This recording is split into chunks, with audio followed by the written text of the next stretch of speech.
नमस्कार विद्यार्थी मित्रांनो, मागील लेक्चरला आपण बुककीपिंग अँड अकाउंटन्सी या विषयामध्ये सुरुवातीला पहिलं प्रकरण अभ्यासलं. त्याचं नाव होतं introduction of partnership firm and partnership final account. या पहिल्या प्रकरणामध्ये आपण ट्रेडिंग अकाउंट अभ्यासलं, त्यानंतर प्रॉफिट अँड लॉस अभ्यासलं आणि नंतर बॅलन्स शीट अभ्यासलं. तर त्या तिन्हीचे फॉर्मॅट अभ्यासले आणि वेगवेगळ्या ॲडजस्टमेंट पण आपण अभ्यासलेल्या होत्या. ते झाल्यानंतर आपण फायनल अकाउंटचे एक 12 प्रॉब्लेम अभ्यासलेले आहेत आणि नंतर पहिल्या प्रकरणाचं ऑब्जेक्टिव्ह अभ्यासलं. तुम्हाला असाइनमेंटसाठी ते दिलं होतं आणि असाइनमेंटला 1-2 प्रॉब्लेमसुद्धा दिले होते. आता आपण दुसरं प्रकरण सुरू केलेलं आहे. त्याचं नाव आहे नॉट फॉर प्रॉफिट कन्सर्न.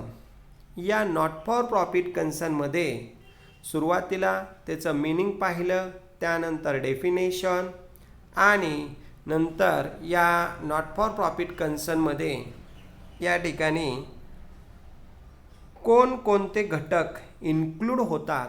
त्यामध्ये सुरुवातीला all charitable trust, schools, colleges, universities, doctor, CA हे सगळे प्रोफेशनल पर्सन या रिसिप्ट म्हणजे नॉट फॉर प्रॉफिट कन्सर्नमध्ये येतात. मग ह्या सर्व पर्सन्स रिसिप्ट आणि पेमेंट अकाउंट ठेवत असतात. त्या रिसिप्ट आणि पेमेंट अकाउंटचा सुद्धा आपण अभ्यास या ठिकाणी मागील लेक्चरला केलेला आहे. त्याचं फॉर्मॅट अभ्यासलेलं आहे. त्यावरून तुम्हाला यामध्ये इन्कम अँड एक्सपेंडिचर अकाउंट तयार करायचं आहे आणि बॅलन्स शीट तयार करायचं आहे. मग क्वेश्चन पेपरमध्ये क्वेश्चन येत असताना रिसिप्ट अँड पेमेंट अकाउंट देतात आणि एक 4-5 ॲडजस्टमेंट देतात. त्याचा यूज करून तुम्ही या ठिकाणी इन्कम अँड एक्सपेंडिचर अकाउंट तयार करायचं आहे अँड बॅलन्स शीट तयार करायचं आहे.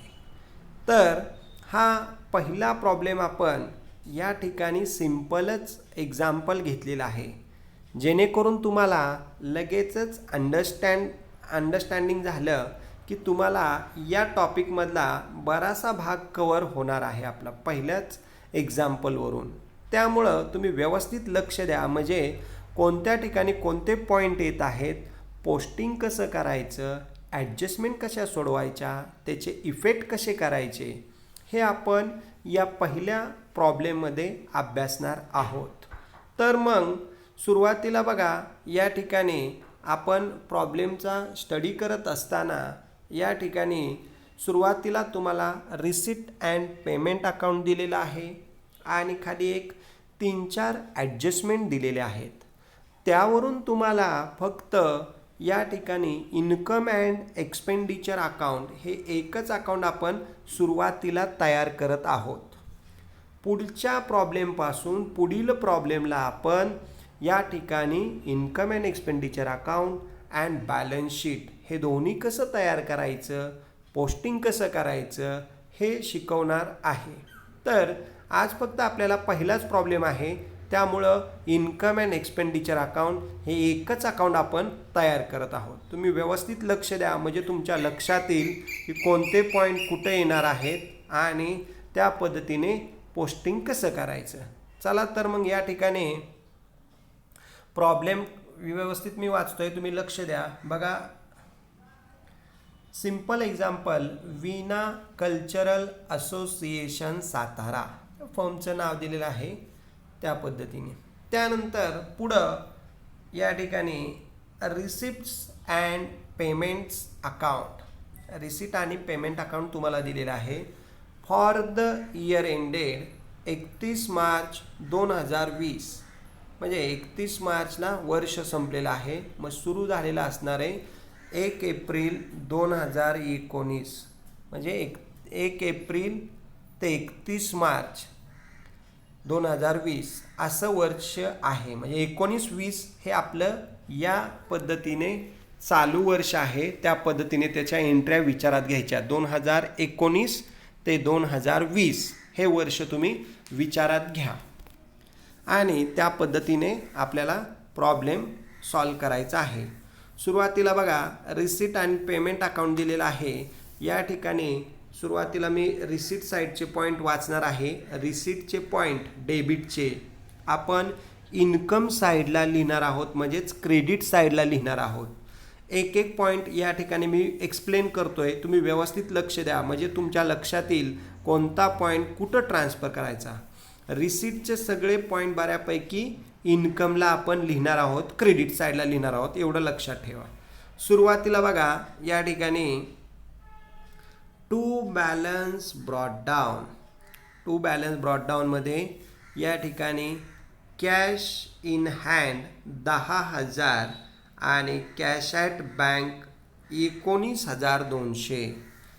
हे cash in hand, cash at bank हा ओपनिंग कॅशचा बॅलन्स दिलेला आहे, तो आपण कुठंच लिहायचा नाही. म्हणजे cash in hand, cash at बँकची एंट्रीच करायची नाही, लक्षात घ्या. ओपनिंग बॅलन्सची कधीच एंट्री करत नाही आपण.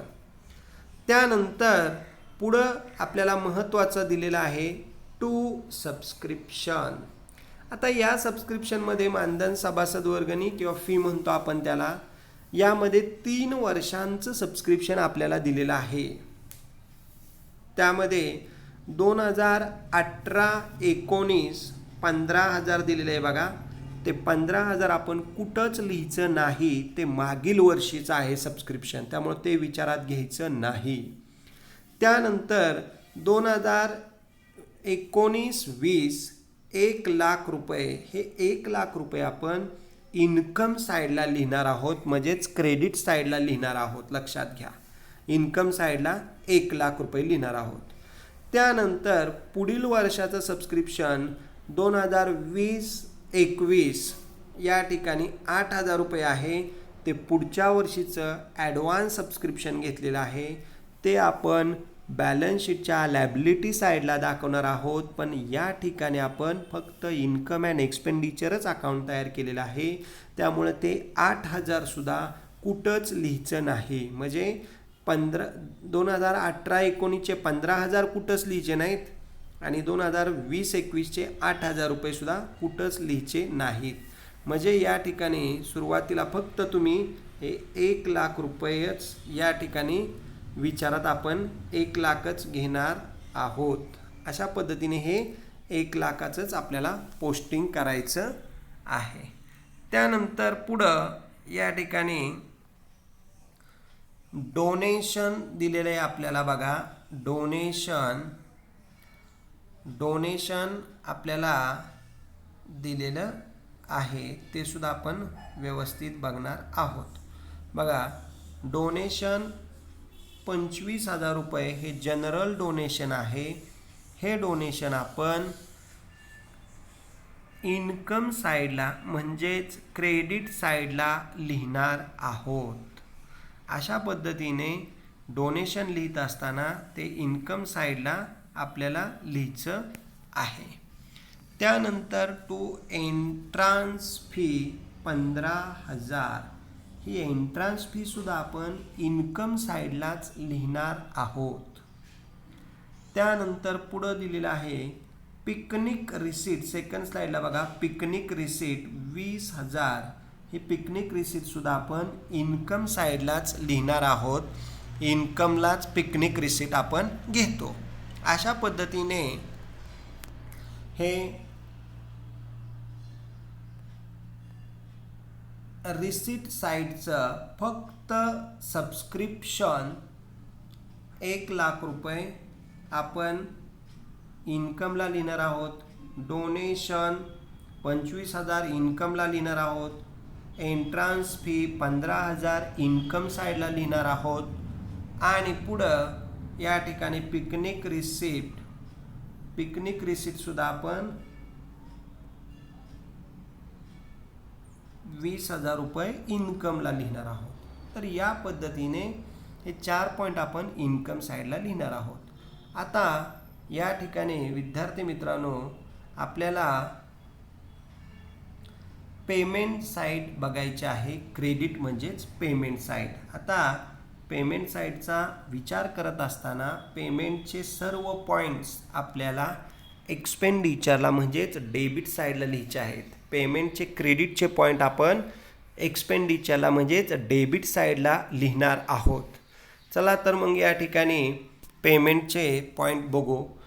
Bye rent. आता रेंट दिलेलं आहे या ठिकाणी सुरुवातीला 2018-19चं रेंट 700 रुपीज, 700 रुपये रेंट आहे. ते आपण मागील वर्षाचं रेंट आहे त्यामुळं ते विचारात घ्यायचं नाही. हे रेंट आपण या ठिकाणी विचारात घेणार नाही. त्यानंतर रेंटमध्ये पुढं बघा 2019-20चं आहे म्हणजे 2018-19चे 700 रुपये कुठंच लिहायचे नाहीत. आणि रेंट म्हणजे भाडं या ठिकाणी आपण दिलेलं आहे 2019-20 आपलं चालू वर्ष आहे. ते रेंट आहे 54,300. हे 54,300 रेंट आपण एक्सपेंडिचरला म्हणजेच डेबिट साईडला लिहिणार आहोत. त्यानंतर पुढं बघा दिलेलं आहे या ठिकाणी फिक्स्ड डिपॉझिट. ते फिक्स्ड डिपॉझिटसुद्धा 47,000 रुपये आपली ॲसेट आहे. ॲसेटला लिहायचं आहे पण इथं आपण फक्त इन्कम एक्सपेंडिचर अकाउंट तयार केलेलं आहे त्यामुळे हे 47सुद्धा लिहायचे नाहीत. त्यानंतर सन्ड्री एक्सपेन्सेस 8,000 रुपये हे आपण एक्सपेंडिचर साईडला म्हणजेच डेबिटला लिहिणार आहोत. त्यानंतर इन्शुरन्स 12,000 हे इन्शुरन्स आपण एक्सपेंडिचरला लिहिणार आहोत.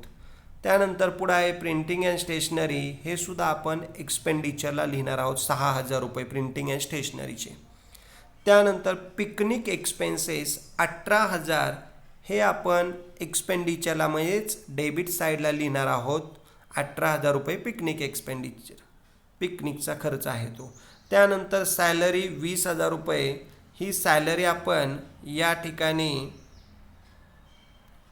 सॅलरी 20,000 रुपये आपण एक्सपेंडिचरला लिहिणार आहोत. त्यानंतर ट्रॅव्हलिंग एक्सपेन्सेस 13,000 रुपये हे सुद्धा आपण एक्सपेंडिचरला लिहिणार आहोत. आणि पुढं दिलेलं आहे या ठिकाणी बाय बॅलन्स कॅरीड डाऊन. त्यामध्ये कॅश इन हँड 15,000 आणि कॅश ॲट बँक 16,000. तर हे by balance carry down, cash in hand, cash at bank आपण बॅलन्स शीटच्या ॲसेटला लिहिणार आहोत. पण इथं आपण ॲसेट तयार केलेली नाही, बॅलन्स शीट तयार केलं नाही त्यामुळं cash in hand, cash at bank लिहायचं नाही. फक्त आपण या ठिकाणी क्रेडिट साईडचं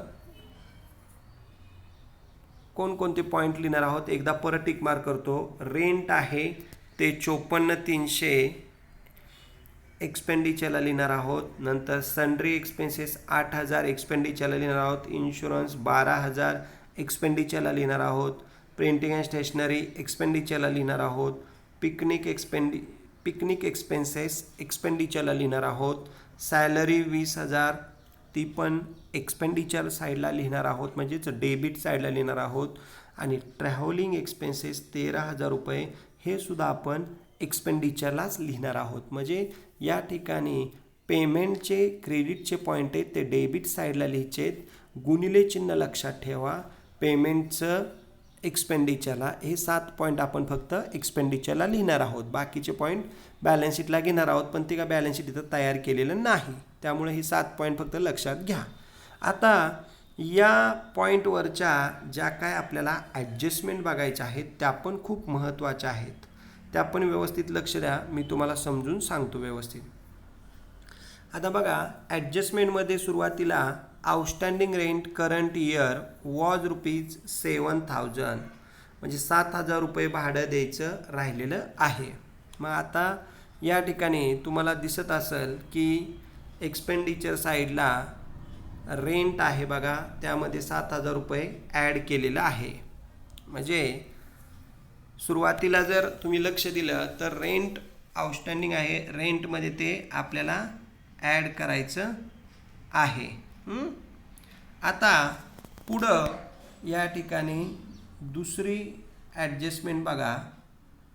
या ठिकाणी आपल्याला दुसरी ॲडजस्टमेंट दिलेली आहे. 60% entrance fee should be capitalise. म्हणजे एंट्रान्स फी ही कॅपिटलाइज करा, कॅपिटल फंडामध्ये ॲड करा. मग आता विद्यार्थी मित्रांनो या ठिकाणी लक्ष द्या बघा, उत्तरामध्ये तुम्हाला व्यवस्थित कळल. एंट्रान्स फी बघा 15,000 दिसते इथं, त्यातले 60% रक्कम या ठिकाणी 1 शून्य झाका. 10%ला 1,500, तर 60%ला या ठिकाणी किती, म्हणजे 1,500 गुणिले बघा या ठिकाणी 1,500 गुणिले जर समजा आपण 6 केलं 15 90, 9,000 या ठिकाणी आपल्याला रक्कम येणार आहे. अशा पद्धतीने ही 9,000 रक्कम येते. म्हणजे या ठिकाणी जर व्यवस्थित बघितलं तर 15,000वरती 1,500 गुणिले 6%, 60% आपल्याला त्या पद्धतीने त्याची एंट्री आपल्याला करायची आहे. म्हणजे 1 शून्य धाका 1,500 राहणार आहे, लक्षात घ्या 1,500. मग हे 1,500 गुणिले 6, मग ते येतं आहे या ठिकाणी 9,000. तर 9,000 रुपये आपल्याला विचारात घ्यायचे. अशा पद्धतीने एंट्रान्स फीमध्ये 60% काढलं तर 15,000तून 9,000 गेले बाहेर, 6,000 रुपये आले. म्हणजे एंट्रान्स फी 60% कॅपिटलाइज करा, म्हणजे 60% रक्कम एंट्रान्स फीमधून लेस करा आणि ती 60% रक्कम आपण या ठिकाणी लायबिलिटी साईडला दाखवणार आहोत. पण इथं फक्त एकच इफेक्ट येईल. आता तिसरी महत्त्वाची ॲडजस्टमेंट बघा. Outstanding subscription for the current year was ₹20,000. म्हणजे आउटस्टँडिंग सबस्क्रिप्शन हे चालू वर्षाचं सबस्क्रिप्शन येणं बाकी आहे, करंट इयरचं 20,000 रुपये. मग त्याचा इफेक्ट बघा. या ठिकाणी एकच इफेक्ट आपल्याला बघायचा आहे. सबस्क्रिप्शन तुम्हाला क्रेडिट साईडला दिसत आहे, त्यामध्ये आउटस्टँडिंग बघा 20,000 रुपये ॲड केलं, बाहेर 1,20,000 आले. म्हणजे सबस्क्रिप्शनमध्ये आउटस्टँडिंग ॲड करा. आणि दुसरा इफेक्ट असेटला पण या ठिकाणी फक्त सिंगल इफेक्ट आपण घेतोय, कारण बॅलन्स शीट तयार केलेलं नाही. अशा पद्धतीने विद्यार्थी मित्रांनो ही पुढची तिसरी ॲडजस्टमेंट झाली. आणि आता चौथी एक महत्त्वाची adjustment, prepaid insurance ₹1,000. Prepaid insurance आगाऊ दिलेला आहे 1,000 रुपये. तर बघा या ठिकाणी प्रीपेड इन्शुरन्स 1,000 रुपये आहे, तो जास्त दिलेला आहे, तो आपल्याला इन्शुरन्समधनं लेस करावा लागेल. मग आता इन्शुरन्स बघा या ठिकाणी इन्शुरन्स डेबिटला दिसते तुम्हाला 12,000 रुपये, त्यातनं लेस प्रीपेड 1,000, बाहेर येतील ते म्हणजे 11,000 रुपये. म्हणजे इन्शुरन्समधनं प्रीपेड लेस करावं लागणार आहे. तर अशा पद्धतीने इन्शुरन्समधनं प्रीपेड लेस करायचं आहे. चला तर मग विद्यार्थी मित्रांनो या झाल्या आपल्या या रेग्युलर ॲडजस्टमेंट. आता आपल्याला या ठिकाणी याचं पोस्टिंग पण केलेलं आहे. आता इन्कम अँड एक्सपेंडिचर अकाउंट तुम्हाला दिसत असेल, income and expenditure account for the year ended. त्यामध्ये सुरुवातीला बघा एक्सपेंडिचर अमाऊंट रुपीज आणि नंतर क्रेडिटला इन्कम अमाऊंट रुपीज. तर डेबिटला बघा टू रेंट 54,300, त्यातनं लेस आउटस्टँडिंग 7,000 रुपये, सॉरी ॲड आउटस्टँडिंग 7,000 रुपये, बाहेर येत आहे या ठिकाणी 61,300. नंतर टू सन्ड्री बघा इथं, त्यानंतर टू सन्ड्री एक्सपेन्सेस 8,000 रुपये, त्यानंतर टू इन्शुरन्स 12,000, त्यातनं लेस प्रीपेड 1,000, बाहेर 11,000, to printing and stationery 6,000, to picnic expenses 18,000, त्यानंतर टू सॅलरी 20,000, पुढं आहे टू ट्रॅव्हलिंग एक्सपेन्सेस 13,000 रुपये. अशा पद्धतीने या ठिकाणी डेबिटला 7 पॉईंट आलेले आहेत. आता विद्यार्थी मित्रांनो, क्रेडिटचे पॉईंट बघा. इन्कम साईडचे पॉईंट बाय सबस्क्रिप्शन 1,00,000 रुपये, त्यामध्ये ॲड आउटस्टँडिंग 20,000, बाहेर 1,20,000. त्यानंतर बाय डोनेशन 25,000 रुपये. त्यानंतर बाय एंट्रान्स फी 15,000, लेस कॅपिटलाइज 9,000 60% रक्कम, बाहेर 15तनं 9 गेले 6,000 रुपये. त्यानंतर बाय इंटरेस्ट रिसिवड 4,800 आणि पुढं बाय पिकनिक रिसिप्ट 20,000 रुपये. अशा पद्धतीने ही झाली तुमची क्रेडिट म्हणजे इन्कम साईड, डेबिट म्हणजे एक्सपेंडिचर साईड. तर रिसिप्टचे सगळे पॉईंट इन्कमला आणि पेमेंटचे सगळे पॉईंट एक्सपेंडिचरला येतात, हे लक्षात घ्या. आता आपल्याला हे क्लोज करायचं आहे. तर क्लोज करताना सुरुवातीला क्रेडिटची टोटल बघा, 1,20,000 अधिक 25,000 म्हणजे 1,45,000. त्यात 6,000 रुपये ॲड करा, 1,51,000. त्यात 4,000 ॲड करा, 4,800 म्हणजे 1,55,800 आणि त्यातनं 1,55,000मध्ये परत 20,000 रुपये ॲड करा. तर ते 20,000 रुपये ॲड केल्यानंतर जी काय रक्कम येणार आहे ती रक्कम तुमची 1,75,800. अशा पद्धतीने ही तुमची क्रेडिटची रक्कम आहे ती येणार आहे 1,75,800 ही क्रेडिटची रक्कम आहे. आता यामधून डेबिटची रक्कम आपल्याला वजा करायची आहे, तर त्याची टोटल आपण करू. तर डेबिट साईडला बघा, या ठिकाणी 61,300 अधिक 8,000 69,300, 69 अधिक 11 80,300, 80,300 अधिक 6 86,300 प्लस 86,000 आणि 18,000 या ठिकाणी 1,04,300 आणि त्यात परत 20,000 रुपये ॲड केले 1,24,300 आणि प्लस त्यात 13,000 ॲड केले 1,37,300 म्हणजे या ठिकाणी 1,37,300 हे एक्सपेंडिचरची टोटल आणि मगाशी इन्कमची टोटल 1,75,800 आलती. म्हणजे 1,75,800 वजा 1,37,300 वजाबाकी करून आपल्याला या ठिकाणी बघा फरक काढायचा आहे. 0 8तून 3 गेले 5, नंतर 15तनं 7 गेले 8 आणि पुढं 15 गेले 8 आणि हातच्याला 1 4 7मधनं 4 गेले 3 म्हणजे 38,500 हा तुमचा सरप्लस आला. टू सरप्लस 38,500 म्हणजे जी ही रक्कम दिसत नाही तुम्हाला इथं सरप्लस आहे तो 38,500 आहे. म्हणजेच प्रॉफिट या टॉपिकचा प्रॉफिट जो काय आहे तो आहे या ठिकाणी 38,500 हा तुमचा सरप्लस आहे आणि तो सरप्लस आपल्याला फाइंड आउट आपण केला. म्हणजे इन्कममधनं या ठिकाणी इन्कममधनं एक्सपेंडिचर लेस केलं तर फरक या ठिकाणी येतोय 38,500.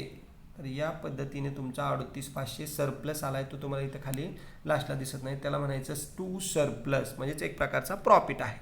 तर अशा पद्धतीने हा इन्कम आणि एक्सपेंडिचरचा पहिला प्रॉब्लेम आपण अभ्यासलेला आहे. त्याचा तुम्ही व्यवस्थितरित्या अभ्यास करा.